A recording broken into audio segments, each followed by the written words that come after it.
नमो अरिहन्तानं नमो सिद्धानं नमो आयर्यानं नमो उवजायानं नमो लोये सवसा मङ्गलं भगवान् वीरो मङ्गलं गौतमो गणी मङ्गलं कुन्दकुन्दार्यो जैनधर्मोऽस्तु मङ्गलम् सर्वमङ्गलमाङ्गल्यं सर्वकल्याणकारकं प्रधानं सर्वधर्माणां जैनं जयतु शासनम् जैनं जयतु शासनम् जैनं जयतु शासनम्।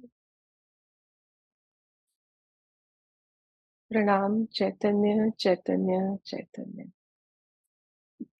Sorry for the delay. Uh, some connectivity issue. Anyway, so let's get started. Dimple ma'am आवाज आ रही है ना? आ रही, ओके, ठीक है। तो अब हम लास्ट 2 टाइम से ज्ञान के स्वरूप की चर्चा कर रहे थे कि ये जो ज्ञान का स्वरूप है ये क्या होता है और इसका बहुत इंपॉर्टेंट रीजन है। ये चर्चा क्यों इंपॉर्टेंट है? क्योंकि सबसे पहले ये 6 द्रव्य रूप, ये जो विश्व का, ये जो विश्व है, ये 6 द्रव्य रूप, इसका जो स्वरूप है, हम इसको समझने की कोशिश करें कि इन 6 द्रव्यों में मैं जो जीव द्रव्य हूं और मैं जीव द्रव्य अनादि काल से जो इस संसार में भटक रहा हूं और ये जो मैं दुख और आकुलता को भोगता हूं, इस दुख और आकुलता का कारण क्या है? तो ये जो दुख और आकुलता मेरे अंदर पैदा होती है, ये मेरे स्वयं के कषाय से और मेरी विपरीत मान्यता से। तो कहीं ना कहीं मुझे वस्तु स्वरूप की यथार्थ समझ नहीं है, मुझे वस्तु स्वरूप का यथार्थ श्रद्धान नहीं है। कहीं ना कहीं मेरी समझ में भूल है, जिसकी वजह से, जिसको हम अज्ञानता कहते हैं, जिसकी वजह से मेरे अंदर, मेरे जीव के अंदर क्रोध, राग, द्वेष, मान, माया, ये सब कषाय भाव उत्पन्न होते हैं। और जैसे ये कषाय भाव उत्पन्न होते हैं, उसी समय मैं आकुलता, अत्यंत आकुलित होता हूं और मैं दुख का अनुभव करता हूं। तो सबसे बड़ा जो मेरा दुख का कारण है वो मेरी स्वयं की आकुलता, आकुलता और दुख इज इक्विवेलेंट। तो ये जो आकुलता मेरे अंदर होती है, ये जो सारे राग द्वेष के भाव मेरे अंदर होते हैं, इसका कारण क्या है? तो हमें पहले तो जिनेंद्र भगवान ये समझा रहे हैं कि एक बात तो अच्छी हो गई कि आपने अपनी प्रॉब्लम आइडेंटिफाई कर ली, उसका डायग्नोस कर लिया कि मेरे दुख का कारण, मेरी आकुलता का कारण, ये सारे विकारी भाव जो मेरे अंदर उत्पन्न होते हैं, वो सब का कारण है। अब सेकंड क्वेश्चन ये आता है कि ये जितने विकारी भाव मेरी आत्मा में उत्पन्न होते हैं, ये क्यों उत्पन्न होते हैं? ये मैं तो लाता नहीं, उत्पन्न क्यों होते हैं? तो इसका जो रीजन है उत्पन्न होने का, कि वो रीजन भी तू खुद है। तो जहां पे कार्य हो रहा है कि अगर तेरे अंदर ये सब राग द्वेष के भाव उत्पन्न हो रहे हैं, तो जो कार्य तेरी पर्याय में हो रहा है उसका रीजन भी तू खुद है, तू ही कारण है और तू ही उसका करता है। अब वो कैसे कारण और करता है? कि जब जब मैं पर में, और हम सब ये अपने एक्सपीरियंस से देख सकते हैं कि जब जब मैं पर में जुड़ता हूं, जितना ज्यादा जुड़ता हूं, उतना ज्यादा इंटेंसिटी होती है इन सब भावों की, राग द्वेष क्रोध मान माया। और जितना मैं पर में कम जुड़ता हूं या बिल्कुल नहीं जुड़ता, उतनी उतनी इनकी इंटेंसिटी कम होती है या होती नहीं है। तो ये हम खुद फील कर सकते हैं कि पर में जुड़ने के कारण ये सारे जो विकारी भाव मेरे आत्मा में उत्पन्न होते हैं, ये मेरी आकुलता का कारण है, यही मुझे दुखी करते हैं। तो अब जब कारण मैं स्वयं हूं, क्योंकि कोई परद्रव्य मुझे खींच के नहीं अपने अंदर लेकर आता कि इधर आके मेरे साथ तू इंटरेक्ट कर और दुख भोग। मैं स्वयं स्वतंत्र होके पर में जुड़ता हूं और मैं स्वयं स्वतंत्र होके दुख या सुख का अनुभव करता हूं। तो सबसे पहले तो ये कि कारण मैं स्वयं हूं, क्योंकि कारण मैं स्वयं हूं, इसलिए इस दुख से निरावरण का कारण भी मुझे स्वयं, मैं स्वयं ही हो सकता हूं, कोई और मुझे सुख देने आने वाला नहीं है। जिनेंद्र भगवान की वाणी हमारे सुख के कारण में निमित्त है, क्योंकि वो हमें मार्ग दिखा रहे हैं, वो हमें समझा रहे हैं कि कैसे तेरी विपरीत मान्यता, तेरी अज्ञानता के कारण तू स्वयं दुखी होके घूम रहा है अनादिकाल से, और कैसे तू इस ज्ञान के स्वरूप को सही समझ के, तो क्यों हम ज्ञान का स्वरूप समझ रहे हैं? इसी वजह से कि अनादिकाल से जीव की दो मोटी गलती चल रही है, दो भूल चल रही है। जो हमने पहले फेज में डिस्कस करी थी वो थी कर्ता कर्म संबंधी भूल, जीव अजीव तत्व संबंधी भूल, कि मैं जीव तत्व हूं, मैं चैतन्यमयी वस्तु हूं, मैं जानने देखने वाली वस्तु हूं, और जितनी परद्रव्य के अंदर क्रिया होती है, जितना परद्रव्य में कार्य होता है, मुझे ऐसा लगता है कि वो कार्य का कर्ता मैं हूं। तो ये कर्ता कर्म संबंधी भूल होता नहीं है। करने हर एक द्रव्य, प्रत्येक द्रव्य स्वयं कार्य रूप परिणमित होता है। उसके परिणमन में दूसरे द्रव्य का कोई हस्तक्षेप नहीं, कोई रोल नहीं, कोई कोई इंटरफेरेंस नहीं। लेकिन क्योंकि मुझे ऐसा स्वरूप नहीं पता है वस्तु का, इसलिए मुझे ऑन द फेस वैल्यू मुझे ऐसा लगता है कि ये मैं कर रहा हूं। होता उस द्रव्य में खुद है, उद्गल का परिणमन, रोटी खुद बनती है, लेकिन मुझे लगता है कि मैं बना रहा हूं। तो वो जो फेस वैल्यू पे दिखता है वो एक्चुअल रियलिटी में नहीं है। और ये कर्ता कर्म संबंधी भूल अनादिकाल से चल रही है। तो हमने इनिशियल फेज में यही समझने की कोशिश की थी कि कैसे एक द्रव्य दूसरे द्रव्य का कर्ता होता लगने पर भी कर्ता है नहीं, लगता है लेकिन होता नहीं है। तो ये कर्ता कर्म संबंधी भूल, जीव अजीव तत्व संबंधी भूल, जो एक सबसे बड़ी प्रॉब्लम मेरे अंदर अनादिकाल से संस्कार बन के बैठी हुई है। तो उसके ऊपर मुझे वर्क करना है, क्योंकि एक एक समय में जब कार्य और क्रिया होती दिखेगी, वहां मुझे भेद ज्ञान करना है कि ये कार्य जो है ये स्वतंत्र उस द्रव्य का परिणमन है, और मैं जो द्रव्य हूं, मेरा जो परिणमन हो रहा है वो जानने रूप हो रहा है जो उससे अत्यंत भिन्न है। तो ऐसा पहला करेक्शन फैक्टर जो लग रहा है वो कर्ता कर्म के बीच में लग रहा है। उसी के अंदर हमने क्रमबद्ध भी समझा था कि कैसे एक एक द्रव्य की पर्याय क्रमबद्ध क्रम नियमित चलती रहती है, पूरी रिकॉर्डेड टेप की तरह। और उसके अंदर मैं हेर फेर कर दूं, उसको मैं आगे पीछे कर दूं, उसको मैं मिटा दूं, उसको मैं हटा दूं, ऐसे जितने विपरीत भाव आते हैं, इन सब भावों से जीव स्वयं दुखी होता है और नए कर्म बंध की तैयारी करता है। उन भावों से उस द्रव्य में तो कुछ होने वाला नहीं है, ये सिद्धांत है। तो ये सारी जो सिद्धांत है ये हमारी इन भूलों को निकालने के लिए है। क्योंकि मैं जब कहता हूं कि मैं अज्ञानी हूं, तो मैं अज्ञानी क्यों? तो यही तो सारे सिद्धांत हैं जो विपरीत मान्यता में मेरे बैठे हुए हैं, जिसकी वजह से मैं अज्ञानी हूं। और यही सब सिद्धांत जब सही से मेरे अंदर जम जाएंगे और मुझे उसका एक्सपीरियंस हो जाएगा वस्तु का, जैसी वस्तु मैं हूं, तो मैं ज्ञानी बन जाऊंगा। सो ज्ञानी टू अज्ञानी में पहले तो ये वस्तु के स्वरूप को समझना है कि क्यों मैं अज्ञानी हूं। क्योंकि वस्तु जैसी है, मुझे उसका स्वरूप नहीं पता, मुझे उसका श्रद्धान नहीं है, उसको मैंने उस रूप एक्सपीरियंस नहीं किया, और अपनी विपरीत मान्यता के कारण मैं सारी उल्टी पटरी पे चढ़ रहा हूं। तो इसलिए ये सारे के सारे सिद्धांत हमारी समझ को सही दिशा में लाने के लिए हैं, क्योंकि समझ के बिना हमारा डिसीजन नहीं हो सकता। जब तक मुझे सत्य और असत्य के बीच में डिस्टिंग्विश ही नहीं करके कोई समझाएगा कि ये सही है ये गलत है, तो मैं तो कोई भी रास्ता फ्रीली चूज कर सकता हूँ। लेकिन हमें आचार्य गुरु तर्क से, युक्ति से, हर एंगल से, हर एस्पेक्ट से समझाते हैं, और फिर डिसीजन मुझे खुद लेना है। तो मैं सब जगह से पहले समझता हूँ, क्योंकि मैं समझ मेरे अंदर है, जीव के अंदर समझ है। तो मैं पहले उसको समझता हूँ, और समझ के फिर मैं जब उसको प्रयोग अपने जीवन में करता हूँ, और फिर मैं उसका निर्णय करता हूँ विचार करके। तो सबसे पहले हम सुनते हैं, उसके बाद हम उसी का बार बार विचार करते हैं।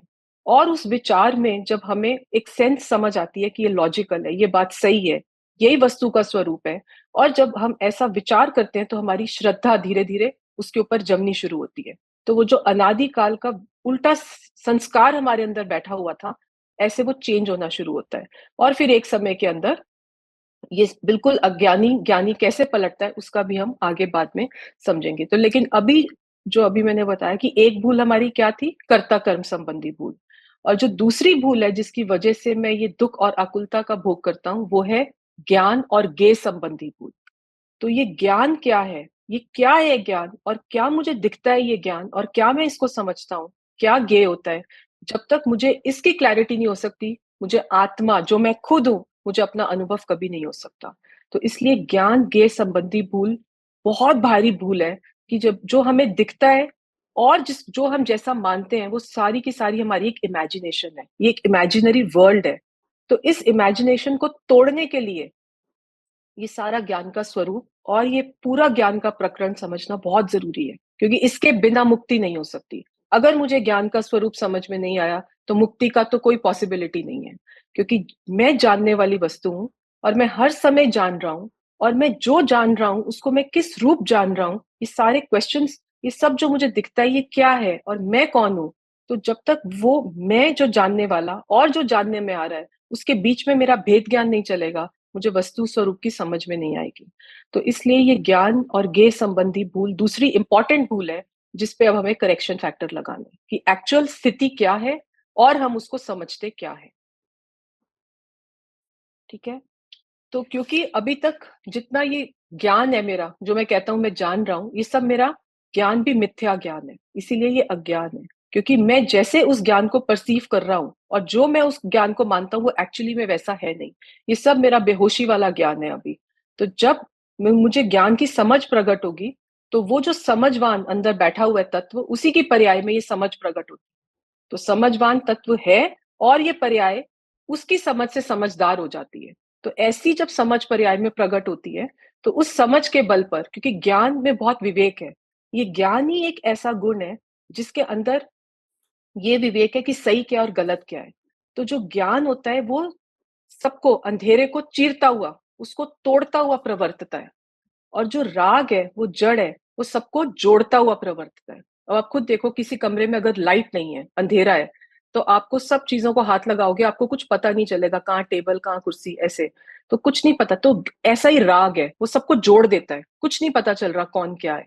लेकिन जो ज्ञान है, ज्ञान का प्रकाश है, वो जैसे ही लाइट आई उसने सबको तोड़ दिया, भेद कर दिया, ये रहा टेबल और ये रही कुर्सी। तो ये तो मटीरियल लाइट की बात हो रही है, ज्ञान की। तो ऐसे ही हमारा ये आत्मा का ज्ञान है, जो ऐसा तोड़ता हुआ सत्य असत्य, एक सबका भेद करता हुआ, सबका स्वरूप दिखाता हुआ ऐसा प्रवर्तता है, हमें सत्य और असत्य के बीच में डिस्टिंग्विश कराता है कि वस्तु व्यवस्था क्या है। तो ये सब कार्य ज्ञान में होता है।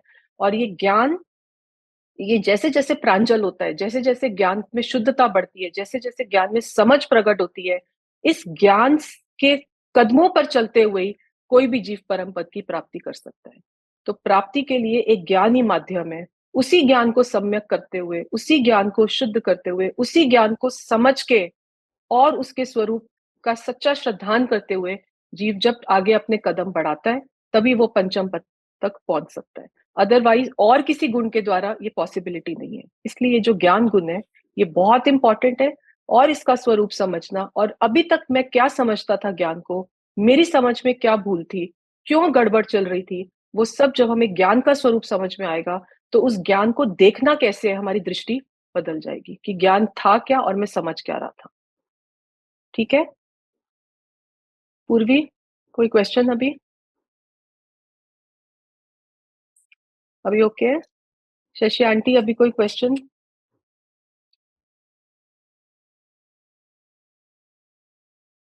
नहीं नहीं। ओके ओके, ठीक है, ठीक है, ठीक है। तो हम कंटिन्यू करते हैं, हमने जहाँ पे लास्ट टाइम छोड़ा था।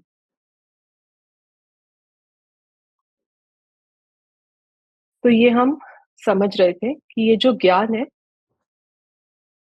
किसको कहते हैं, कहाँ से इसकी उत्पत्ति होती है, कहाँ पे इसका सिंक है, सोर्स एंड सिंक हमने कहा था, कहाँ से ये निकलता है और कहाँ जाके ये मिल जाता है।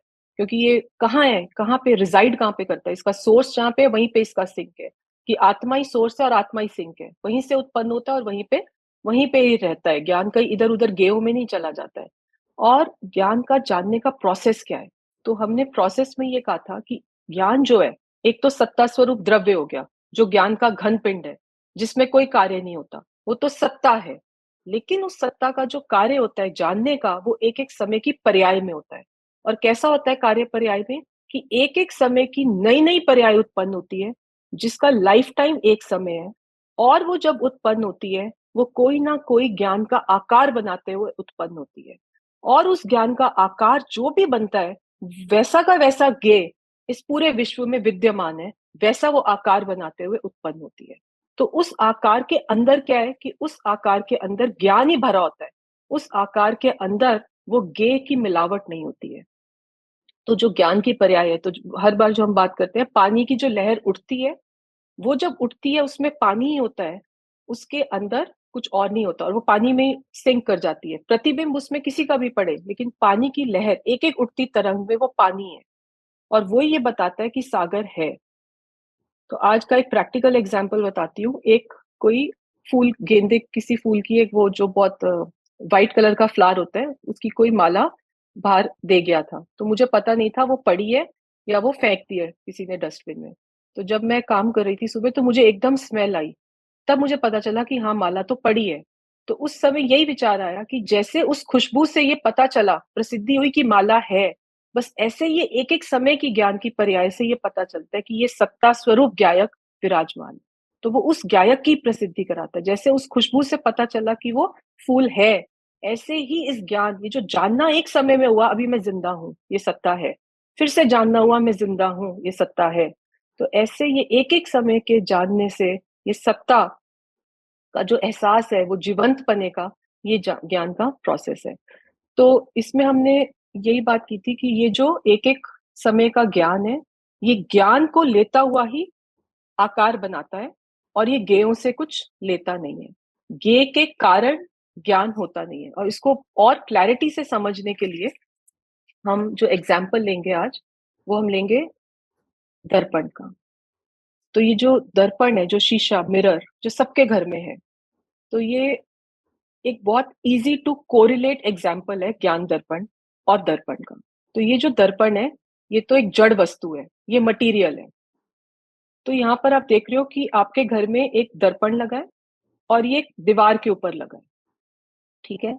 तो अब ये जो दर्पण दीवार पे लगा है, और ये घर के अंदर बहुत सारी चीजें पड़ी हैं।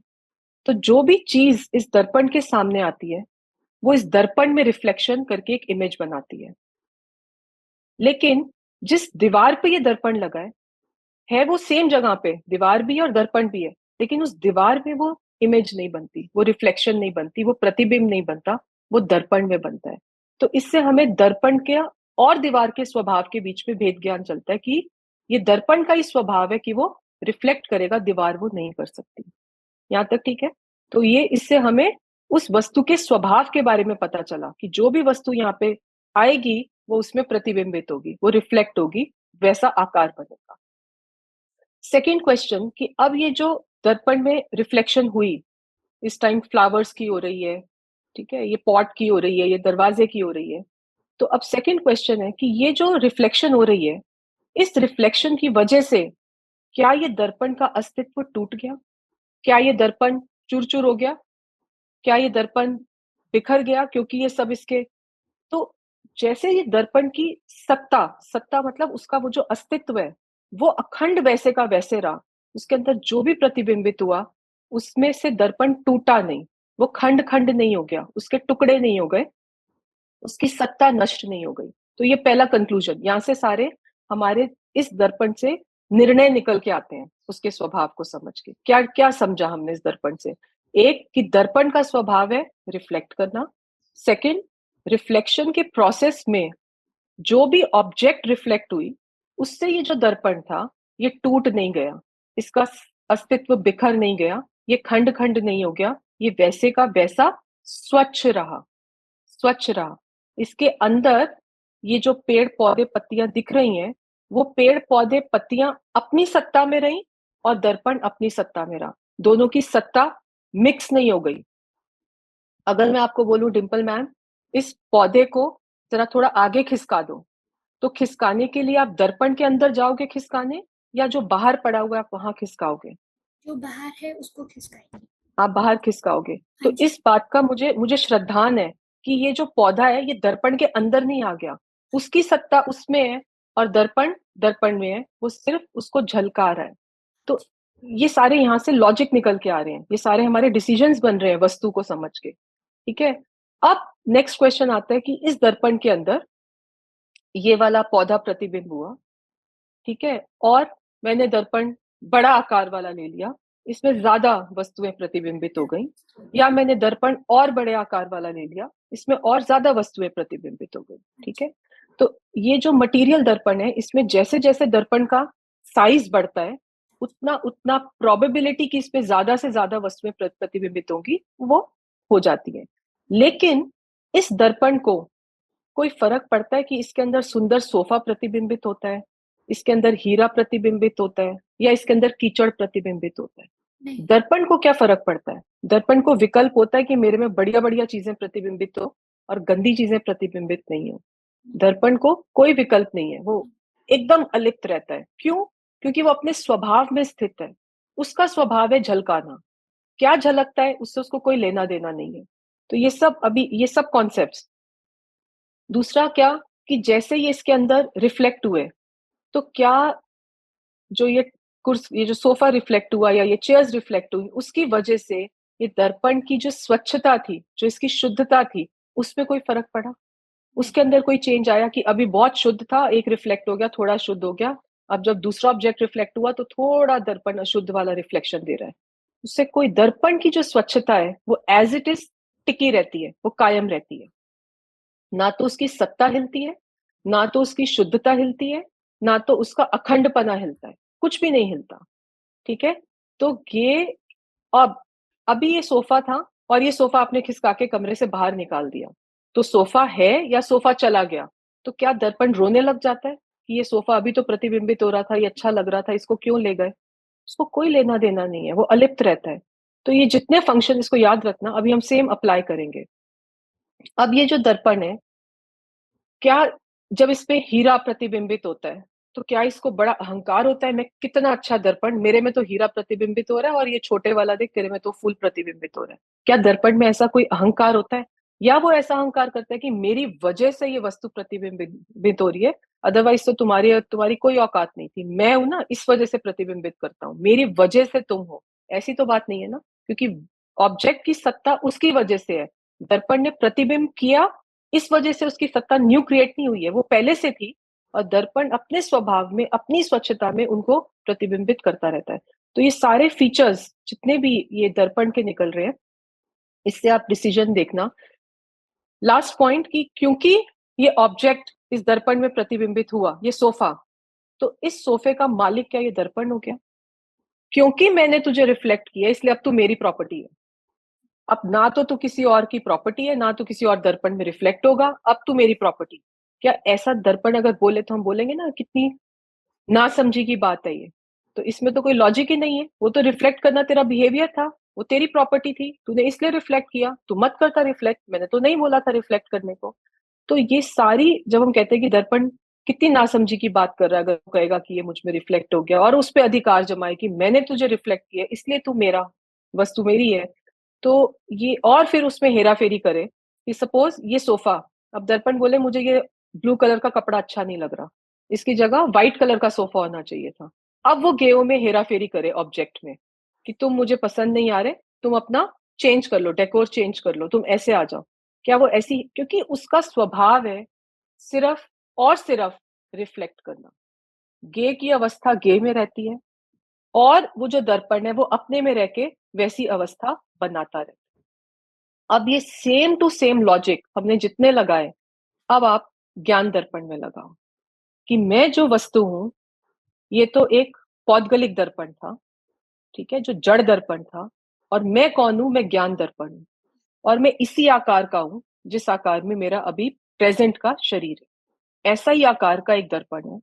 और वो किससे बना है? वो एटम से नहीं बना, वो अनंत गुणों का पिंड है, जिसमें से जो ज्ञान गुण है वो सब जगह सर्वांग प्रदेशों पे फैला हुआ व्याप्त है। तो इसलिए मैं अपने आप को ज्ञान दर्पण की तुलना कर सकता हूँ, क्योंकि ज्ञान सब जगह फैला है, सिर के सिरे से पैर के अंगूठे तक सब जगह ज्ञान ही ज्ञान फैला है। तो I am equal to a ज्ञान दर्पण। अब ये जो ज्ञान दर्पण है, अब हम सारा का सारा इसमें वही करते हैं, कि जब इसके अंदर ये गे प्रतिबिंबित होता है, ठीक है, ये गे था, ये आम थे, ये गे प्रतिबिंबित हुआ। अब ये गे तो बाहर पड़ा था, गे मतलब ऑब्जेक्ट, और यहाँ पे ज्ञान की पर्याय निकली, एक समय की पर्याय निकली। अब वो जो ज्ञान की पर्याय निकली, वो ज्ञान की पर्याय किस अवस्था रूप निकली? ये आम को जानने रूप अवस्था उसने बनाई। और कहाँ बनाई? यहाँ सिर के सिरे से लेके पांव के अंगूठे तक पूरे में व्याप्त है। ये तो दिखाने के लिए पिक्टोरियल एकदम यहाँ पर करा है, लेकिन ये अवस्था पूरे के पूरे सर्वांग प्रदेशों पे बनती है। तो पहले समय में अवस्था बनी ये वाली, ठीक है। अब अब आप इसको और थोड़ा सा डीप में देखना, गे का कॉन्सेप्ट। उसने देखा कि ये आम देखा उसने। अब उसने टच किया, बॉडी ने जाके आम को टच किया, ठीक है। और यहाँ पे ज्ञान का परिणमन क्या हुआ? कि ये सॉफ्ट है, तो सॉफ्ट को जानने रूप स्पर्श का परिणमन सब सर्वांग प्रदेशों पे हुआ कि सॉफ्ट है। तो वो जो सॉफ्ट को जानने वाला ज्ञान है वो सर्वांग प्रदेशों पे ये ज्ञान का सेकंड समय की पर्याय में लेट से परिणमन हुआ।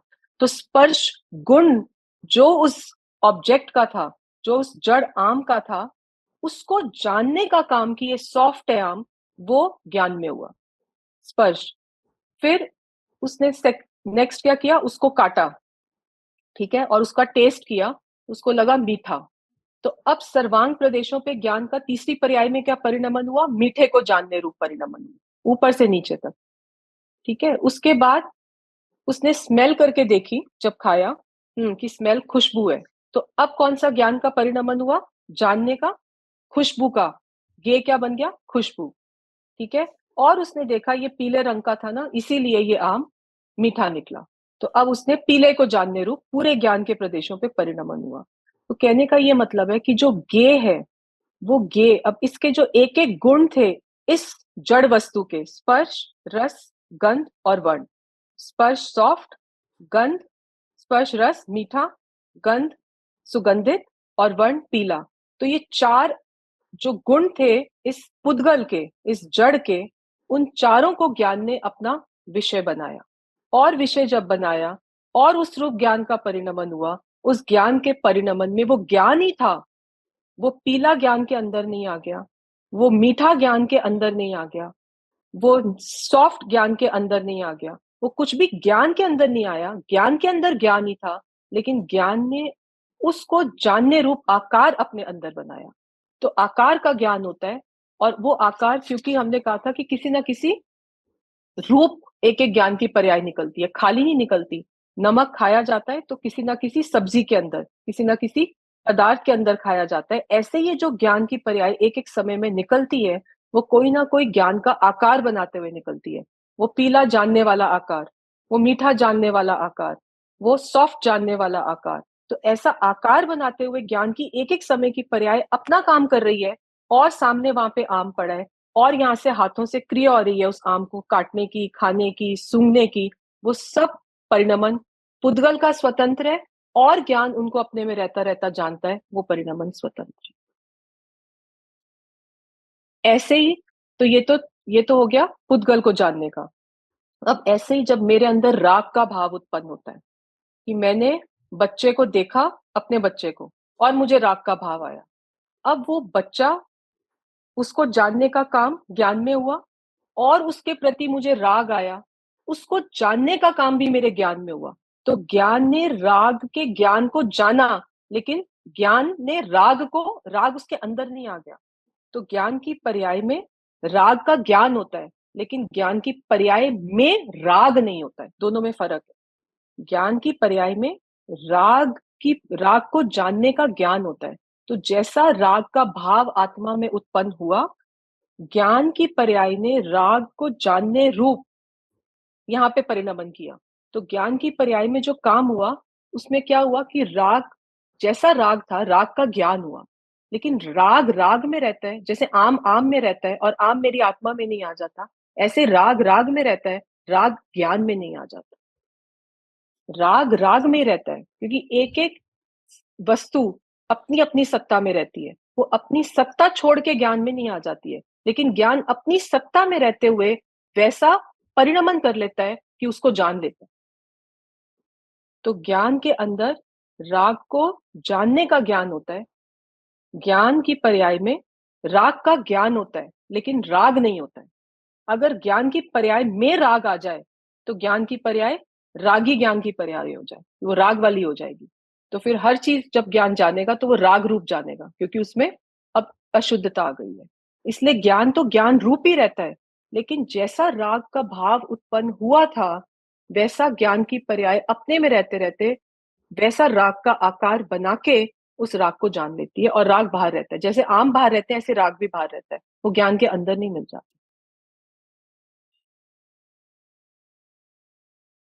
यहाँ पे डिम्पल मैम बताओ, आपको कुछ डाउट लग रहा है मुझे। नहीं मैम, ये समझ आ गया कि पुद्गल का जो भी रूप, गंध, वर्ण, आकार जो भी था वो मेरे ज्ञान में बना उसमें, और वो मेरे ज्ञान में आ नहीं गया। वो एक उसका फीलिंग हुई सारी चीजों की, बट वो मेरा ज्ञान आकार उसका अलग है। मतलब वो पुद्गल है और मैं ज्ञान रूपी शुद्धात्मा हूँ। मुझमें आकार बनते हैं लेकिन उसमें राग नहीं आता। राग एक अलग क्रिया है पर्याय की। देखो, ज्ञान अब में इसमें राग नहीं है। दो चीजें हैं। हाँ अभी जी। जैसे मैंगो था, मैंगो तो हाँ बिल्कुल पुद्गल हो गया, जड़ हो गया, ठीक है। हाँ जी। वो हाँ तो हमें फिर भी स्थूल रूप से दिखता है कि अलग है, आम हाँ अलग दिखता है कि आम मेरे अंदर नहीं आ गया और मैंने अपने में रह के ज्ञान का, आम का ज्ञान कर लिया, ठीक है। हाँ हाँ तो जी। जैसे आंख है, आंख ने आम को देखा, तो आंख आम को देखने के लिए बाहर निकल के नहीं गई थी आम तक, नहीं या नहीं। आम आंख के अंदर तक नहीं आया था। आंख ने अपने में रहते रहते आम को देखने का कर लिया, उसको देख लिया। ऐसे ही ज्ञान, कि ज्ञान अपने में रहते रहते पर वस्तु को पर वस्तु जैसा आकार बना लेता है। ये तो पुद्गल वाला, ये तो इजी टू फॉलो है। हाँ लेकिन जो राग और द्वेष के भाव है, जो क्रोध मान माया मोह मोह के भाव है, ये तो मेरी ही जीव की पर्याय में होते हैं ना, ये हाँ मेरी पर्याय में होते हैं। मेरी ये पर्याय। कोई, ठीक है ये जड़। क्यों जड़ बोला इनको? इसलिए जड़ बोला क्योंकि राग को नहीं पता कि मैं राग हूं। राग राग है, ये भी ज्ञान जानता है। हाँ जी। क्रोध को नहीं पता मैं क्रोध हूं। हाँ क्रोध क्रोध है, ये भी ज्ञान जानता है। जी। तो स्वभाव से दोनों भिन्न है। इसलिए ज्ञान चेतन, मतलब चेतनमय, मतलब कि उसमें वो जानन शक्ति है, वो हर चीज को परसीव कर लेता है, वो जान लेता है। तो ऐसे ही वो राग को भी जान लेता है। इसलिए जब हम कहते हैं अगर, तो क्या हुआ कि चारित्र के अंदर ये राग का दोष उत्पन्न हुआ, चारित्र गुण की पर्याय में, हाँ ठीक है। अब ये चारित्र गुण की पर्याय में जैसे ही पर का संग किया, ज्ञान ने क्या किया कि यहां तो आकार बन रहा था ज्ञान का, ठीक है। और जैसे ही आकार बना, अब इसमें एक चीज जो रह गई, आपने आम देखा, आपने आम को देखा पीला, परिणमन हुआ। आपने देखा सुगंधित, परिणमन हुआ। आपने देखा मीठा, परिणमन हुआ। आपने देखा सॉफ्ट, परिणमन हुआ। फिर जब ये सब परिणमन हुआ, तो आपने बोला आम बहुत अच्छा। तो अब हाँ ये जो अच्छा हुआ, ये राग हुआ। तो अब ये जो अच्छे का राग हुआ, तो ये राग का परिणमन भी तो ज्ञान में हुआ है ना। तो जब मैंने गे को गे रूप देखा, ठीक है, आम को आम रूप देखा, और मैं उसमें मोहित हो गया, जुड़ गया, तो मेरे अंदर राग द्वेष के भाव उत्पन्न होते हैं। लेकिन अब उस समय अगर मुझे ज्ञान के स्वरूप की समझ होती और जागृति होती कि ये जो भी हो रहा है, ये आम होगा वहां पे, ये तो पहले भी था, मैं अब देख रहा हूं, ठीक है, इसलिए मैं उसमें राग कर रहा हूं। तो ये तो गे की का स्टेटस हो गया, ठीक है। मेरा क्या स्टेटस है कि मेरे ज्ञान ने अपने में रह के खुद इस समय तत्क्षण की योग्यता से आम को जानने रूप आकार बनाया, मीठे रूप बनाया, ये रूप बनाया। लेकिन मेरा तो ज्ञान ज्ञान रूप ही रहा। मैं तो हर समय, अगर आप उस समय ज्ञान पे टिके रहते, तो ये आम अच्छा है ऐसा राग का परिणमन ही नहीं होना था। ये परिणमन इसलिए हुआ क्योंकि वो आम को देखने में अटक गया, क्योंकि वो गे की रुचि के कारण गे को देखने लग गया। तो वो शीशे के अंदर सोफा प्रतिबिंबित हो रहा था, उसको सोफे में इंटरेस्ट था, इसलिए वो सोफे को देखने में अटक गया, और वहां शीशा है वो भूल गया। तो वो शीशे के अंदर शीशा ही था, वो दर्पण में दर्पण ही था। लेकिन उसको दर्पण में रुचि उसके प्रतिबिंबों के साथ हो गई कि ये सोफा बहुत सुंदर है। तो ऐसे ही मेरे ज्ञान दर्पण में वो आम जैसा प्रतिबिंब पड़ा, और मेरे को आम बहुत अच्छा लगता है, मेरी वीकनेस है, तो मुझे रुचि है आम की। तो मैं ज्ञान को देखने में अटक गया, और यहाँ ज्ञान ही था वो मैं भूल जाता। तो ये ज्ञान गे संबंधी भूल है, कि उसी ज्ञान के अंदर गे रूप ज्ञान की अवस्था बनती है। उस समय अगर ये जागृति भूल जाए कि ये मैं ही हूं, ये सारा का सारा मैं ज्ञान मात्र ही हूं, कि मैं ही हूं, पर वस्तु मेरे अंदर आई नहीं है। लेकिन उसको ये जागृति क्यों नहीं रहती? क्योंकि अभी उसको गे अट्रैक्ट करते हैं। तो वो जो अवस्था बनती है, या तो उसको अट्रैक्ट करती है, या तो उसको हेट्रेड होती है, तो फिर वो राग द्वेष करता है। आम अच्छा लगता है तो आम को देखने चला जाता है, और उसको कीचड़ गंदा लगता है तो वहां से मुंह मोड़ लेता है। लेकिन दोनों परिस्थितियों में उसको ये नहीं याद रहता कि ये मेरा ही ज्ञान, मेरी अवस्था, मेरे स्वयं से बन रही है। कीचड़ का होना निमित्त मात्र था वहां पे, लेकिन ये मेरे ही ज्ञान की योग्यता थी, क्योंकि कीचड़ तो पहले भी पड़ा था, अभी क्यों मेरे जानने में आया? आम तो पहले भी मार्केट में पड़े थे, अभी क्यों मेरे जानने में आए? तो ये मेरे ही ज्ञान की अवस्था थी उस समय। अगर ज्ञान पे वजन रहेगा, ज्ञान पे दृष्टि रहेगी, ज्ञान का स्वरूप समझा होगा, तो उस समय वो ज्ञान पे इतना उसका उसका जोर है कि ये मैं ही हूं, ये मेरा ही ज्ञान है। तो फिर वो गेयों की जो इंपॉर्टेंस है उसके अंदर कम होती जाती है। ये कहते हैं गे गौण हो जाते हैं, और ज्ञानक ज्ञान स्वभाव ऊर्ध्व रहता है, एकदम ऊपर, क्योंकि उसने ज्ञान को सिर पे चढ़ा के रखा हुआ है कि ये ज्ञान ही है सारा का सारा, और वो गेयों के अंदर फंसता नहीं है, फिसलता नहीं है, इसी वजह से वो अलिप्त रहता है। अदरवाइज गे तो आकर्षित करना छोड़ेंगे नहीं। उद्गल की अवस्थाएं आकर्षक पैदा करती हैं, इसीलिए वो जीव को भटकाने का पूरा काम करती हैं, पूरी हेल्प करती हैं। लेकिन अगर जीव को ज्ञान का स्वरूप समझ है कि जो मर्जी आए, ये तो मेरा ही ज्ञान है, ये तो मुझ में आया नहीं, कभी आना नहीं, और मुझ में से कुछ जाना नहीं, मैं अपने में रहते रहते अपने ही स्वभाव रूप परिणमित होता रहता हूँ, और ये मेरी तत्समय की योग्यता है कि ये बनते रहते हैं। तो अगर उसका अब जो जुड़ान है, उसका जो अनुसंधान है, उसका जो एकत्व है, वो अपने साथ रहता है, तो पर में रहेगा, लेकिन जीव उठ के पर में जुड़ने नहीं चला जाता। ऐसे वहां से वो ब्रेक शुरू होता है, ये ब्रेक शुरू होता है। नहीं तो वो तो फंसेगा ही फंसेगा पर के अंदर, और फंस ही रहा है अनादिकाल से, तभी तो हम यहाँ बैठे हैं। तो अब उसको स्टॉप कैसे करना है कि जिस समय वो ज्ञान का आकार बना, तू अपने आप को देख कि ये मैं ही हूँ, ये मेरा ही आकार बना है, ये इस क्षण की योग्यता थी कि ये ऐसा आकार बनना था, क्योंकि गे वहां पे इसलिए आकार बना नहीं। देखने में लगता है, लेकिन वो सारा का सारा निमित्त नैमित्तिक संबंध है। हाँ जी रोमित जी, बताओ। आ, चैतन्य चैतन्य चैतन्य चैतन्य चैतन्य चैतन्य। आपने अभी जो बोला कि जो आकार बन रहे वो ज्ञान के ही बन रहे, हाँ जी, जो भी मुझे जानने में आ रहा है, क्योंकि मेरा स्वभाव है जानना, तो वो आकार भी ऑब्वियसली जानने में ही आ रहा है। बिल्कुल। ये जब हम बोलते ज्ञान, तो क्या हो रहा है, मतलब बोलना होता है कि ज्ञानी है, पर वो प्रैक्टिकल में नहीं आ रहा। मतलब पीछे से जो बोलते हैं ना, एक साउंड आता है अपना कि ज्ञान है, ये ज्ञान का ही आकार है, ज्ञान ही है, ज्ञानी है, पर वो प्रॉपर बोलते हैं ना, वहां पे वो हैमर नहीं हो पा रहा है, ऐसा फीलिंग आ रही है मुझे। हम्म।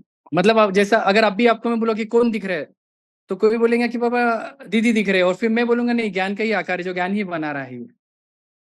पर एट द एंड जब ये बोलना पड़ रहा है पीछे से कि ज्ञान ही है, ये ज्ञान का ही आकार है, ज्ञान का ही आकार है, तो ये बराबर है क्या? मतलब और आगे कुछ ठीक ऐसा है रोमित। हटके है कुछ? नहीं, ये नहीं, बिल्कुल। अब इसमें देखो क्या, इसमें क्या, हमारे को बेस, पहले हमारे को फाउंडेशन कैसे स्ट्रॉन्ग करनी है। देखो, पहले तो हमें आज तक ये पता ही नहीं था, जो देखने में आता था ये मोबाइल है, ये पेन है, ये है, आज तक तो हमें यहाँ तक ही पता था, ठीक है। अब हमें ज्ञान का ये स्वरूप समझाया कि ये जितने भी ऑब्जेक्ट्स हैं, चाहे वो ऑब्जेक्ट्स टैंजिबल हो जो दिखते हैं जैसे कि फोन वगैरह, या इनटैंजिबल हो जैसे क्रोध मान माया लोभ, ये सब के सबको एक कैटेगरी में डाल दो, गे। क्यों गे डाल दो? गे किसको बोला? कि जो भी आकार मेरा ज्ञान बनाता है, वैसी की वैसी वस्तु एक बाहर में पड़ी है, जिसको गे कहते हैं। I am coming to your your point also, but let me build up. तो क्या होता है कि अभी मेरे अंदर ये समझ बैठनी शुरू होती है, ठीक है, मेरे अंदर ये समझ बैठनी शुरू हो रही है कि अच्छा ये ज्ञान ही है, अच्छा ये ज्ञान ही है। क्योंकि लास्ट टाइम मैंने ये बात की थी कि अगर, ठीक है, हम किसी से पूछते हैं कि आपको क्या जानने में आ रहा है, वो बोलेगा मुझे ज्ञान जानने में आ रहा है। आपने फिर दोबारा पूछा आपको क्या जानने में आ रहा है, बोलेगा मुझे ज्ञान जानने में आ रहा है। वो बोलेगा भैया ज्ञान तो जानने में आ रहा है, लेकिन वो क्या है वो बता तो सही। इसलिए गे का बताया कि ये मोबाइल जानने में आ रहा है, तो ये व्यवहार, तो निश्चय में तो ज्ञान जानने में आता है, लेकिन उसको बताऊं कैसे कि वो ज्ञान किस चीज का है? तो वो आकार उसको विशेष करके बताता है कि वो मोबाइल जानने में, ठीक है। अब आपकी प्रॉब्लम है कि ये हमारे बैक ऑफ द माइंड हमने सोचा, लेकिन इसको इम्प्लीमेंट कैसे करें?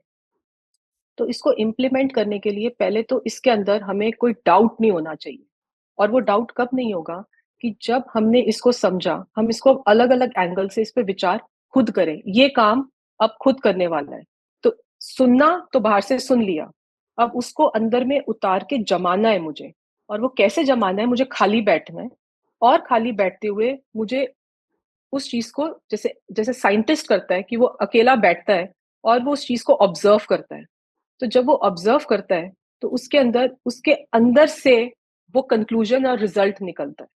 तो जब वो निकलता है, उससे आपका जो निर्णय है वो अंदर बिल्डअप होना शुरू होगा, ठीक है। ये निर्णय कैसे बिल्डअप होता है? ये इसको तत्व विचार, जब आप अकेले बैठ के सोच रहे हो उस चीज को, अपने आप को ऑब्जर्व कर रहे हो कि ये मेरी ज्ञान की पर्याय निकली, ये जानन रूप कार्य हुआ, ये ज्ञान का आकार बना, इसमें ज्ञान ही व्याप्त है। क्योंकि लॉजिकली स्पीकिंग ये तो सबको पता चल रहा है कि वो मोबाइल मेरे अंदर आ नहीं गया, मैं मोबाइल में चला नहीं गया, ज्ञान अपने में बैठ के अपने जैसे आकार बना रहा है, अपनी तत्क्षण की योग्यता से बना रहा है, और उसमें पूरा का पूरा ज्ञान ही ज्ञान भरा है। ये बात मुझे लॉजिक पे तो समझ आ गई।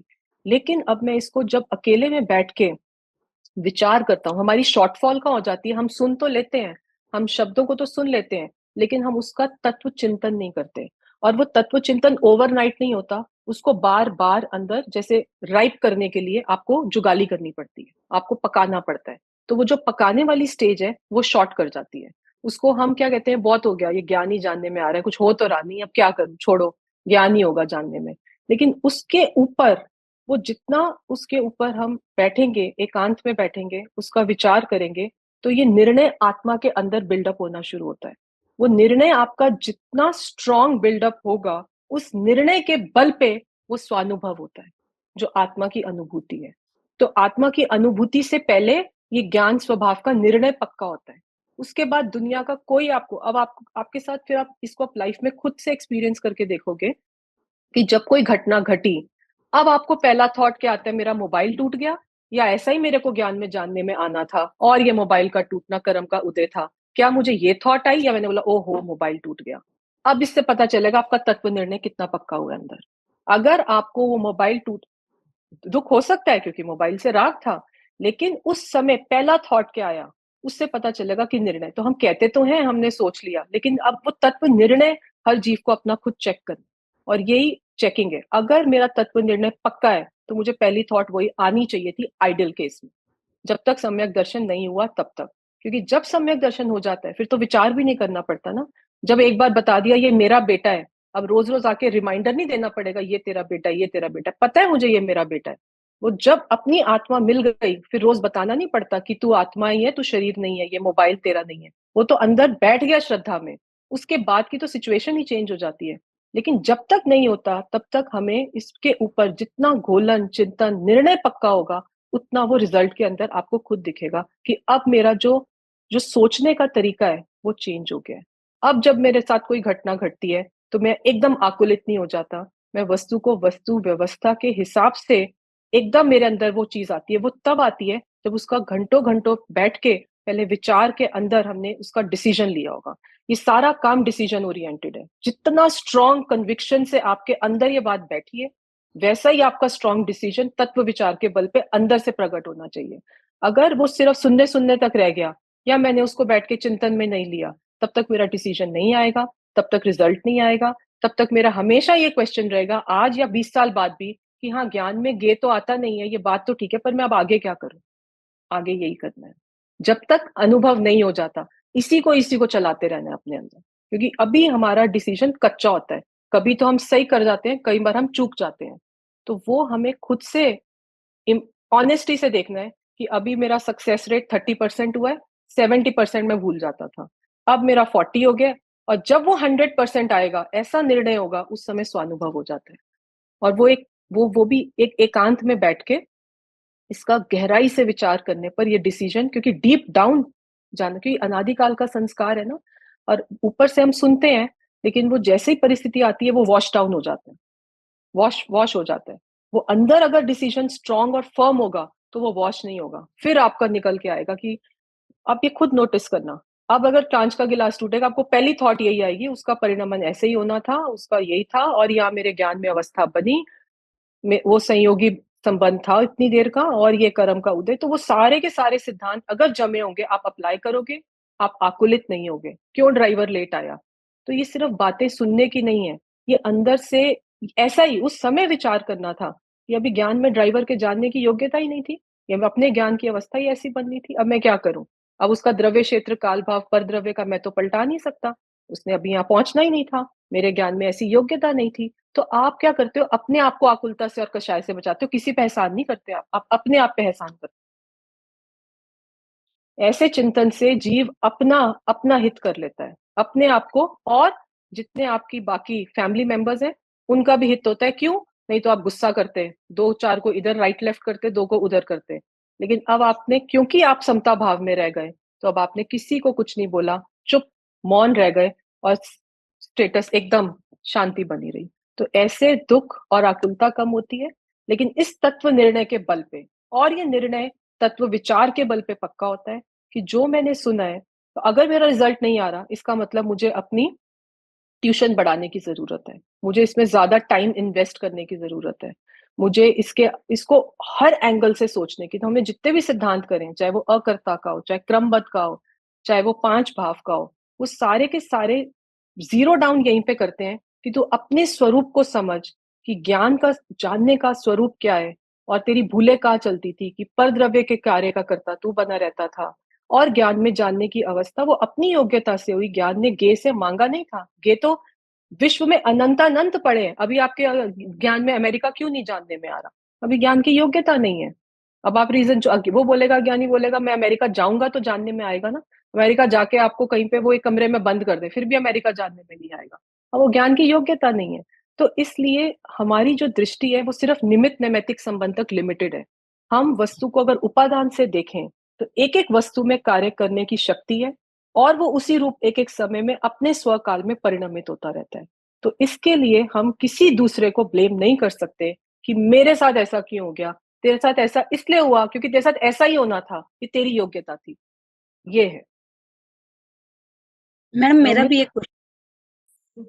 हाँ दीदी जी, थैंक एक you second so Romit. Much. नहीं इसका आप करना, आपका क्वेश्चन बहुत वैलिड है कि ज्ञान में ज्ञान जानने में आ रहा है, ये एक स्टेटमेंट बन के रह गई है। लेकिन ये ज्ञान ज्ञान में जानने में आ रहा है, अंदर कैसे उतरे कि उसका निर्णय मुझे खुद करना है। मैं अलग अलग एंगल से सोचता हूँ कि जब ये सेब बना तो ये, अब सेब तो पड़ा था वहां पे, ये अभी क्यों मेरे ज्ञान में जानने में आया? अब ये ऐसा है, अब ये इस समय ज्ञान ही है, ज्ञान ही है। लेकिन उसको एकांत में बैठ के आप गहराई से विचार करना और उसका निर्णय करना। निर्णय करे बिना वो सिचुएशन जब आएगी ना, आप बोलोगे ये एप्पल ही है और ये बेकार है, एकदम राग द्वेष होएगा। लेकिन ये एप्पल लेकर आए और आपको डांट पड़ गई घर पे, कितने बेकार एप्पल लेकर आ गए, आपको एप्पल देख के नहीं लाने आते। हाँ, तो अब उस समय अगर कोई तत्व का थोड़ा सा भी होगा तो कहेगा अब उन्हीं एप्पल्स की योग्यता थी घर पे ऐसे आने की, और मेरे ज्ञान की पर्याय में उन्हीं एप्पल्स को देखने का ऐसा परिणमन होना था। तो अब मैं क्यों आकुलित हूँ? जो आने थे वो आए, तो अब लड़ाई नहीं होगी फिर। तो वो ऐसे एक्सेप्टेंस कैसे आती है? ज्ञान की एक्सेप्टेंस से विश्व की एक्सेप्टेंस, अदरवाइज एक्सेप्टेंस आ ही नहीं सकती। हम कहते जरूर हमने एक्सेप्ट कर लिया, अच्छा हो बुरा हो मेरी करम है मेरी किस्मत है, that is not the real acceptance. ज्ञान मेरा है, मेरे ज्ञान में ऐसा परिणमन हुआ और मैं तो हूं ही ज्ञाता दृष्टा भैया, मेरा करने का तो कोई काम ही नहीं है। तो फिर मैं क्या करूं? जो होना था हुआ। मतलब ज्ञान को हम जितना जितना ऊपर रखेंगे, हमारी लाइफ में पॉजिटिव चेंज आना ही चाहिए।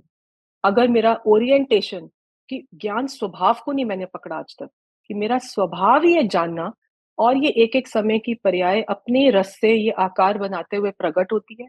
और ये जो आकार बनते हैं इसमें सामने वो गे था इसलिए ऐसा आकार बना, ये तो ज्ञान दर्पण में होता नहीं है। दर्पण में तो होता है कि सामने पौधा है तो उसमें आएगा, लेकिन ये उसकी लिमिटेशन है। ज्ञान दर्पण की ये लिमिटेशन नहीं है कि तुम सामने आए इसलिए मेरे जानने में आ गए। केवली भगवान के सामने सिद्ध शिला पे तो कोई भी नहीं है, तब भी हम उनके ज्ञान में क्यों झलक रहे हैं? क्योंकि वो ज्ञान की योग्यता, इतनी सर्वज्ञता प्रकट हो गई कि सब जानने में आ रहा है। मेरी अभी अल्पज्ञ है, मुझे इतना सा जानने में आता है, और निगोदिया का और छोटा सा है, उसको बिल्कुल कम जानने में आता है। तो ये ज्ञान की योग्यता बढ़ती है इसके अंदर, और एक एक जीव की अपनी योग्यता है, और वो अपनी योग्यता रूप परिणमित होता है। लेकिन इसमें पुरुषार्थ मुझे घटाना है कि ये जो पुरुषार्थ अगर मैं करूंगा तो फिर ये जो मेरा क्योंकि वही वही बात है, कोई बोलेगा जब होना है तब होगा ना, ज्ञान की भी अपनी योग्यता बढ़ेगी जब बढ़नी है, तो मैं क्या करूं? ये ऐसे नहीं बढ़ेगी कि उसमें यहाँ पे फिर मेरा पुरुषार्थ काम करता है कि 5 समवाय पूर्वक कार्य होता है, लेकिन उसमें पुरुषार्थ और उपादान की योग्यता, तो पुरुषार्थ नहीं होगा तो कार्य नहीं होने वाला। तो मैं ढीला होके, प्रमादी होके, आलसी होके नहीं बैठ सकता कि जब होना है तब होगा। सॉरी राशि, आप बताओ, निधि आपका उसके बाद लेती हूँ। मैडम मेरा ये क्वेश्चन था कि जीव राग का करता है कि नहीं?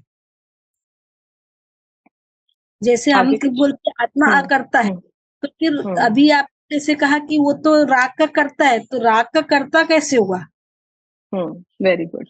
तो ये कंफ्यूजन, और ये इतना इंपॉर्टेंट क्वेश्चन है, और इसको अगर सही से समझ में नहीं आया तो ये लाइफ लॉन्ग क्वेश्चन रह जाता है। राग होता क्यों है, उसका कारण कब है? जैसे अभी मैंने बोला, मैंने आम को देखा और मैंने बोला आम अच्छा, अब मुझे आम से राग हो गया। अगर मैं उस समय ज्ञान को देखती कि ये ज्ञान हुआ है, आम को जानने का ज्ञान हुआ है, तो मैं सिर्फ ज्ञान स्वभाव को पकड़ती, तो मैं ज्ञान को पकड़ती तो मुझे राग नहीं होता। तो जैसे मैं स्वभाव से च्युत होती हूँ, मैं ज्ञान को भूल जाती हूँ, मैं राग में जकड़ी जाती हूँ। सबसे पहले तो राग इसलिए होता है, जहां स्वभाव से च्युत हुआ, ज्ञान को भूल गया, वहां राग को पकड़ेगा ही पकड़ेगा, नियम से पकड़ेगा। जब ज्ञान को ज्ञान से ज्यादा कुछ देख लिया, गे रूप देख लिया, तो राग द्वेष हुए बिना नहीं रहेंगे। और ज्ञान को स्वभाव मात्र से च्युत ज्ञान, होने से क्या मतलब हुआ? स्वभाव से स्वभाव च्युत से होना। शुद्ध हो गया, मतलब कि ये सारा ज्ञान का ही आकार था। ये जो आम बना, ये यहाँ पे आम को जानने रूप मेरे इन प्रदेशों पर ज्ञान हुआ था। तो अब मेरे यहाँ पे क्या था कि ये ज्ञान था। किसका ज्ञान था? आम के आकार का ज्ञान था। लेकिन उस ज्ञान को, ज्ञान तो मैं भूल गया और मैंने वो गे के अंदर आकर्षित हो गया। तो इसको गेयासक्ति कहते हैं। तो जैसे ही मैंने मुझे इतना अट्रैक्ट किया वो पीला आम, कि मैं उसमें अट्रैक्ट हो गया और मुझे उसमें राग हो गया, बहुत अच्छा। तो इस वजह से राग और द्वेष, अज्ञानी खुद ज्ञान से च्युत होके ज्ञान स्वभाव को भूलकर अपने पर्याय में, उसकी चारित्र गुण की पर्याय में उत्पन्न होते हैं। और ज्ञानी का राग कैसा होता है? तो अब आपने बोला ना करता हूं कि अकर्ता हूं, तो स्वभाव से तो मैं जानने वाली वस्तु हूं। अकर्ता मतलब ये क्रिया का कर्ता मैं नहीं हूं। लेकिन राग द्वेष के जितने ये विकारी विपरीत भाव है, ये स्वाभाविक नहीं है, ये विभाविक है। ये पर से जुड़ने की वजह से होते हैं। ठीक है, जहां पर पे दृष्टि गई वहां ये प्रकट होंगे। आत्मा पे दृष्टि जाएगी तो वितरागता प्रकट होगी, तब राग द्वेष नहीं प्रकट होते। तो मेरा स्वभाव क्या था कि मैं अपने को ही जान रहा हूं, ये मैं भूल गया, ये स्वभाव से च्युत हो गया। और मैं अपने को जानते जानते वो आम प्रतिबिंबित हुआ, लेकिन मैं आम को देखने चला गया और मैं अपने को जान रहा हूं, मैं भूल गया, ये स्वभाव से च्युत हुआ। तो अगर मेरी प्रायोरिटी पहली मेरी अपनी रहती कि ये ज्ञान है, और फिर आम झलके तो झलके, केवली भगवान को लोकालोक झलकता है, लेकिन उनकी वीतरागता में फर्क नहीं पड़ता। बस ऐसे ही मेरा स्वभाव है। वो स्वभाव से च्युत नहीं होते, मैं च्युत हो जाता हूँ। मैं भूल जाता हूँ कि ये ज्ञान है और मुझे आम दिखता है, इसलिए मैं आम को खाने के मेरे को इच्छा हो जाती है और राग उत्पन्न होता है। तो अज्ञानी राग का कर्ता होता है। क्यों? क्योंकि उसकी ही गलती है कि वो ज्ञान स्वभाव को भूल जाता है और गेयों को पकड़ने चला जाता है। और जो ज्ञानी होते हैं उनको भी जो राग, उनके अंदर दर्शन मोह तो खत्म हो गया है, लेकिन जो चारित्र के अंदर थोड़ा सा राग बचता है, वो राग कर्म के उदय का कारण है। कर्म का उदय हुआ और वो राग का भाव आया। लेकिन वो राग के भाव को, क्योंकि आपने अपने बच्चे को देख लिया, अब आपको कोई पड़ोसी का बच्चा लाए तो बोलोगे ये मेरा बच्चा नहीं है। अब उन्होंने अपनी आत्म वस्तु को देख लिया है, और उसके जब देखा था उसके अंदर तो राग का एक अंश भी नहीं था। तो उनको पता है कि राग मेरे अंदर तो पक्का नहीं है, ये पर द्रव्य में मैं जुड़ता हूं तो मुझे राग होता है, इसलिए वो राग को अपना नहीं मानते और इसलिए वो राग का करता भी नहीं। तो अज्ञानी राग का करता है, ज्ञानी राग का करता भी नहीं है। क्योंकि जब मेरे को अपने दिख गया, तो अब मुझे किसी का भी बच्चा ला लो, मैं मानूंगा ही नहीं है मेरा है। तो ऐसे ही जब मैंने अपनी आत्मा को देख लिया, और जब मैंने देखा था उस समय उसमें राग था ही नहीं, तो फिर राग कहाँ था? कि वो तेरे घर के बाहर था, वो पड़ोसी का बच्चा था, वो तेरा नहीं है। और तू पड़ोसी को देखता है इसलिए तू वहां पे फंसता है। तू अपने को देखेगा, उसमें तो राग है ही नहीं। ठीक है, हाँ जी निधि, आप प्लीज बताओ। Thank you. दीदी जैसे अभी राग द्वेष होते हैं, पर ये जब राग द्वेष हो जाते हैं तुरंत ही ये विचार नहीं आता कि मैं ज्ञान हूँ। 2 सेकंड बाद विचार आता है कि मेरा ज्ञान ही मुझे जानने में आ रहा है। वो भी भाव वसन सहित होता है, लेकिन लॉन्ग कट में होता है मुझे। कोई बात नहीं। एक बात बताओ, ये आपको कब से हो रहा है? 1 साल पहले होता था? नहीं होता था ना। तो ये प्रोग्रेस, ग्राफ प्रोग्रेस पे है। ठीक है, तो पहले तो मुझे पता ही नहीं था, अब मुझे किसी ने समझाया तो मुझे समझ में आया। अब वही बात है कि मुझे अंदर, मेरा पुरुषार्थ है कि इसको मुझे अंदर जमाना है। मुझे इस पे जितना अंदर जमेगा, मेरा डिसीजन फर्म होके निकलेगा। और अभी जो 2 सेकंड लगते हैं, फिर वो 2 सेकंड नहीं लगेंगे, आपको इमीडिएटली फर्स्ट थॉट वही आएगा। तो ये पुरुषार्थ जितना जितना अंदर जीव के चलेगा, ये तत्व विचार के बल पे ये निर्णय पकेगा, और वो पकने के बाद थॉट आएगा। अभी ये विकल्पों में चलेगा, ठीक है, ये थॉट में चलेगा अभी ये सब। लेकिन जिस समय निर्विकल्प अनुभूति होती है, उसके बाद सोचना नहीं पड़ता, क्योंकि उसके बाद आपको बता दिया ये आपका बच्चा है, अब रोज रोज पूछने की जरूरत नहीं है। उसके बाद ये सहज, क्योंकि तब आपको पता है कि ये आ रहे हैं। और उस समय ज्ञान में जब देखा, आत्मा में देखा, उसमें तो राग था ही नहीं, तो उसमें फिर थॉट नहीं आता। उसको राग को भी वो जानते हैं, लेकिन मैं राग रूप हूं ऐसा नहीं मानते वो। अभी अज्ञानी का करता है, उसको लगता है मैं ही रागी हूँ, मैं कितना क्रोधी हूँ, मैं कितना पापी हूँ। ज्ञानी को नहीं लगता, क्योंकि उनको वो सेपरेट दिखते हैं, क्योंकि अपने घर में तो राग और द्वेष और क्रोध तो था ही नहीं। तो वो देख चुके हैं, उनके अंदर वो भेद ज्योति प्रकट हुई है, हमारे में हुई नहीं है, इसलिए हमें वो मिक्स होके दिखते रहते हैं। पर अभी लेकिन उसको तोड़ने के लिए पहले दृष्टि से हम 2 करके देखें। जब अनुभव होगा फिर तो सहज होगा, लेकिन जब तक नहीं हुआ तब तक विचार ही एक ऐसी शक्ति है जिससे हमको भेद कर करके देखना है। उसी को प्रज्ञा चैनी कहते हैं कि वहां पे मुझे ब्रेक पॉइंट लगाना है कि ये राग अलग है, ये ज्ञान अलग है। जैसे दीदी अभी मैं वैसे विचार करती हूँ कि ज्ञान का ही परिणमन है, मुझे ज्ञान ही जानने में, ये परिणमन ज्ञान का ही हो रहा है, तो ये इतना लॉन्ग कट होना सहज है कि सीधा ज्ञान पर ही आना चाहिए। इसको भी शॉर्ट कर दो, इसको शॉर्ट कर दो, ये बहुत दिन चल गया, अब सीधा आ जाओ, ये मैं ही हूं बस। अब परिणमन भी जहां होता है वहां मैं जाता नहीं, क्योंकि परिणमन पर्याय में होता है, और अगर मैं परिणमन को देखता रहा तो फिर पर्याय में रुक गया।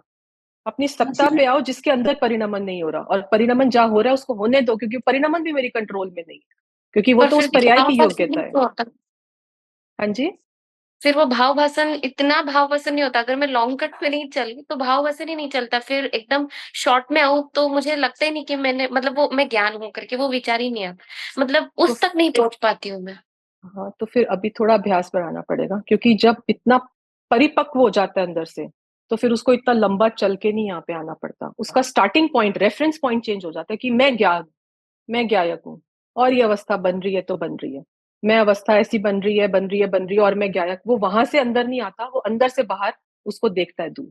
तो अगर अभी की स्थिति में वैसे नहीं हो रहा तो अभी आप उस पे चलाओ, लेकिन इवेंचुअली आपको अंदर आना पड़ेगा, क्योंकि पर्याय पे हाँ बैठ के द्रव्य का नहीं होगा। द्रव्य पे बैठोगे तो पर्याय दूर दिखेगी, पर्याय पे नहीं बैठना है। इवेंचुअली आपको पर्याय को छोड़ना पड़ेगा, सत्ता का जोर लाना पड़ेगा।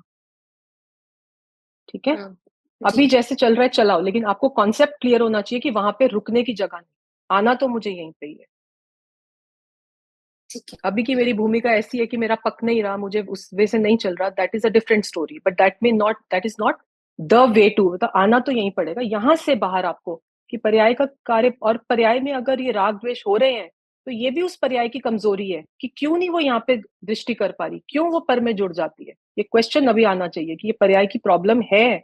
इसको ये नहीं करना कि पर्याय में प्रॉब्लम नहीं है उसको अनदेखा कर दूं, क्योंकि कारण है तो उसका निवारण भी मुझे ही करना है, कोई पर नहीं करने आएगा। मेरी भूल से, मेरी अज्ञानता से मैंने ये सब गलतियां करी हैं, पहले उसकी एक्सेप्टेंस आनी चाहिए, और मैं ही इसको दूर कर सकता हूँ एकमात्र। तभी अंदर से वो पुरुषार्थ जागेगा कि अब मुझे इसको दूर करना है। हाँ जी, टीना आप कुछ पूछ रहे थे?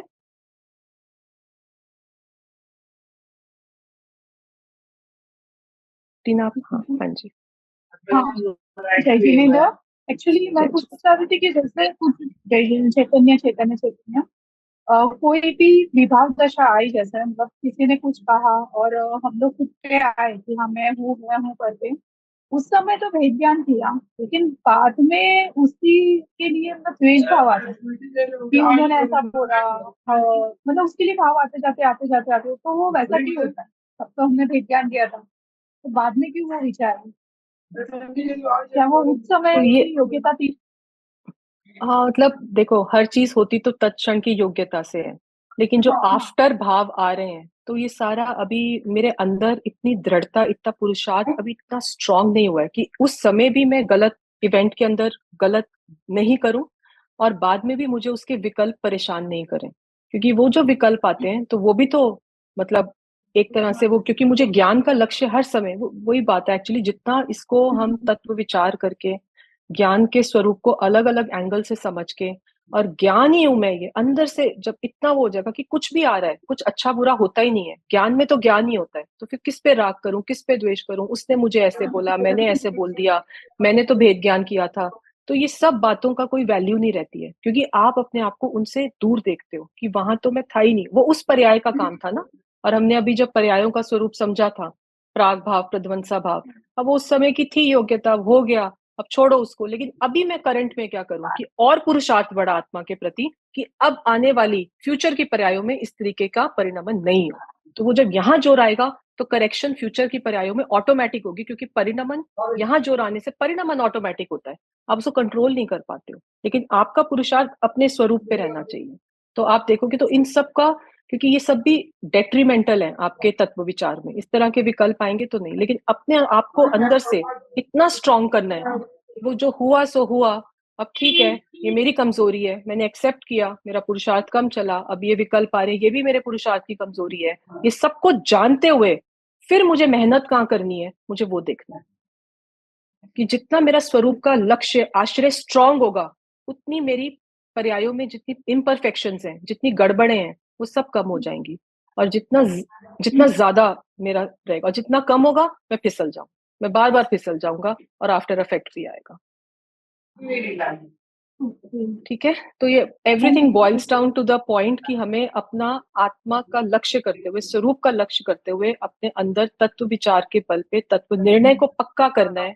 और जितना जितना निर्णय पक्का होगा, ये बाहर की सब परिस्थितियां हमें अपने अंदर वो कुछ नहीं कर पाएंगी, मतलब उनकी उनकी वो कुछ रहती नहीं है, क्योंकि यहाँ पे एक आपका डिसीजन बन चुका है। ठीक है पूर्वी, ओके ठीक है। डिम्पल मैम, लास्ट कमेंट्स, आपके एक्सपर्ट कमेंट्स बोलो। आप म्यूट हो, आप म्यूट हो आप। ज्ञान ही सब कुछ है। अपने आप को जानने का, अपने में रहने का एकमात्र साधन है कि अपने ज्ञान को स्वीकार करना। बाकी सब गे बनेंगे और उनका टाइमली आना जाना रहेगा, क्योंकि वो मेरे ज्ञान की योग्यता है। लेकिन मैं एक शुद्ध स्वरूप आत्मा हूँ, ना मुझ में कुछ आता है ना कुछ बाहर जाता है। मैं परम शुद्ध आत्मा हूँ, बस इतना समझ रहा हूँ।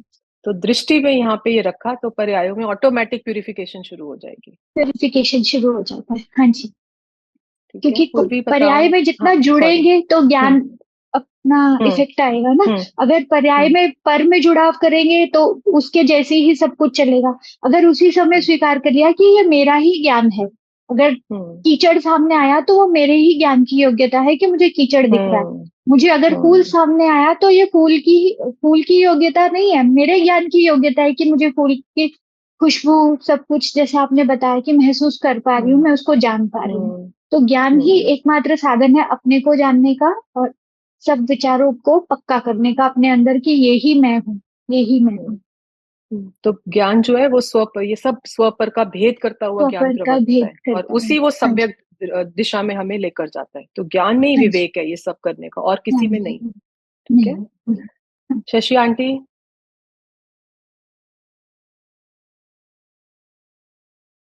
शशि आंटी आपको कुछ कहना है, पूछना है? अनम्यूट कर दो प्लीज, आपका अनम्यूट नहीं हुआ आंटी। चलो कोई बात नहीं। चंद्रा बहन का भी क्लास का टाइम है। प्रणाम चंद्रा बहन, सॉरी आज लेट स्टार्ट हुई थी इसलिए थोड़ा हमने लेट खत्म किया, सॉरी। कोई बात नहीं, अच्छा लगा, बहुत अच्छा लगा। आप बोल रहे हैं, बहुत अच्छा लगा। मैं आपसे बात करना चाहती हूँ पर कर ही नहीं पा रही हूँ, मेरे पास नंबर ही नहीं था तो मैं कर नहीं पा रही हूँ। मैं आपसे आपको कर लूंगी कॉल, करना है, मैं कर आप लूंगी। करिएगा। बहुत ठीक है, बहुत अच्छा समझाया आपने, बहुत अच्छा लगा मुझे। Thank you. चलो हम सब यही भावना बातें जो हमें गुरुदेव से सीखा है, हम सब एक दूसरे को पकड़कर और साथ साथ चलते सही रहें। बात है। और थैंक यू सबको। प्रणाम। चैतन्य चैतन्य चैतन्य चैतन्य।